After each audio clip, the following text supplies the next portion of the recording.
Nauwi nga po sa gulo ang pamamahagi ng relief goods ni dating Pangulong Joseph Estrada sa mga nasunugang residente ng Isla Puting Bato sa Tondo, Maynila. Sa tindi ng tulakan at siksikan nangyari sa Delpan Sports Complex, ilang residente ang hinimatay. Mula sa Maynila, may ulat on the spot si John Silva. John? Masyado alas 10 nga ng umaga nang dumating dito sa Delpan Sports Complex itong si dating Pangulong Joseph Estrada kasama ang kanyang anak na si Congressman JV Ejercito at ang Valenzuela Mayor Win Gatchalian. Mainit na sinalubong si Erap at ang kanyang mga kasama. Matapos ng talumpati, Rafi, ay inihanda na ang ilan sa mga relief goods na ipamimigay ng grupo ni Erap. Pero tila lalong nabuhayan ng mga tao nang i-anunsyo na ang bawat isa na nasa loob ng Delpan Complex ay makakatanggap ng tigda 200 piso. Maya-maya lang ay nagsimula na ang pamimigay ni Erap ng kanyang relief goods. Pero ilang metro lang ang layo sa kanya ay nagsimula na, Rafi, ang singitan, tulakan at siksikan sa dapat sana ay pila lamang para sa mga senior citizens. Pilit na inaayos ng mga organizers ang kaguluhan pero di pa rin nagpatinag ang mga gustong sumingit at makaakyat sa entablado.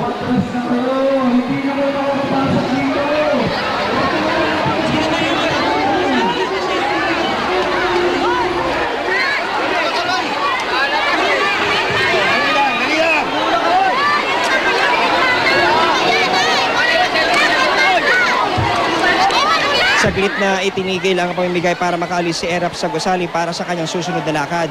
Pero nang simulan muli ang pamimigay ay mas tumindi ang tulakan at balyahan hanggang sa bigla na lamang may mga inilabas ng pila na wala ng malay.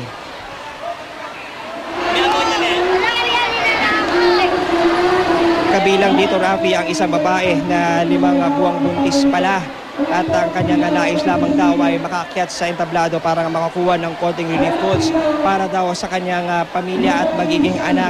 Sa kabila ng gulo ay masaya naman ang mga residente na nakatanggap ng biyaya at ipinakita pa sa GMA News ang 200 piso na binigay sa mga residente na nakalagay sa isang kulay puting envelope.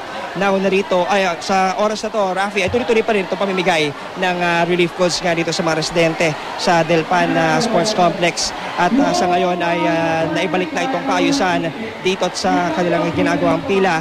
At kanina namang umaga, nauna rito, Rafi, ay namigay naman ng almusal itong grupo ni Mayor Alfredo Lim na bahagi pa rin daw ng kanilang relief operations para sa mga nasunugan sa Isla Puting Bato. Rafi.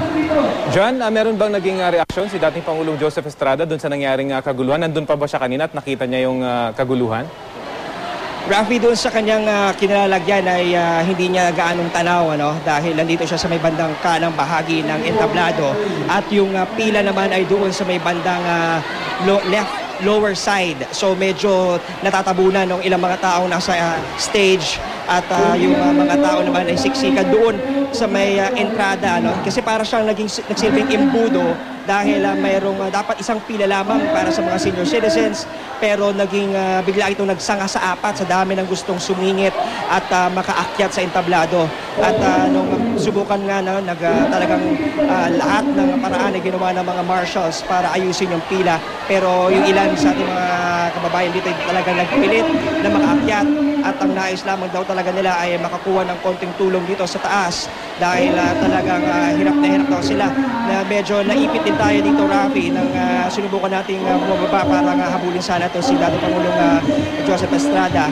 at buti na lamang at hindi na gaanong lumala yung sitwasyon. Nagkaroon lamang talaga ng mga taong nawala ng malay at ng mga nagkaroon ng naipit at medyo nasaktan sa ipitan at ang paliwanag naman ng ilang sa mga marshals talaga ay sinubukan naman talaga nilang gawin ng lahat para isaayos ang pila pero meron na talagang medyo mas pursigido na makaakyat at hindi na makaantay para isagawa yung kanilang sariling pila, Rafi. At dyan may mga nakita pa tayong mga bata sa pila. Paano ba yung regulasyon nila doon sa pila? Kahit sino ba pwedeng pumila or meron sila mga binibigay na kumbaga para mapagkakakilanlan bago sila bigyan ng mga relief goods? Rafi, doon sa unang pila kasi ay una mo nang tinawag yung mga senior citizens, yung mga medyo may edad.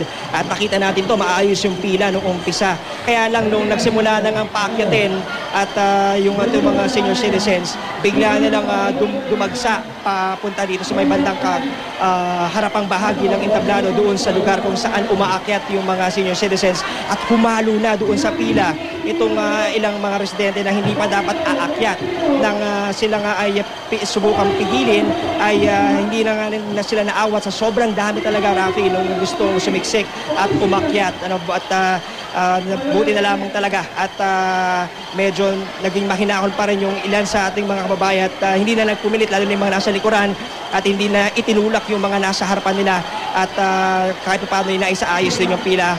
Kaya lang naging kumbaga naging casualty dito yung ilan sa mga nahimatay dahil nga naipit na hindi na gaano makahinga ng maayos at sila namang ay inalayo sa pila at tinugunan ng mabilis na responde naman yung first aid section dito sa Delpan Complex at mabilis na umalalay sa ating mga kababayan na naging biktima nga nitong balyahan, siksikan sa pila dito sa Delpan Complex, Rafi. Okay, maraming salamat, John Consulta.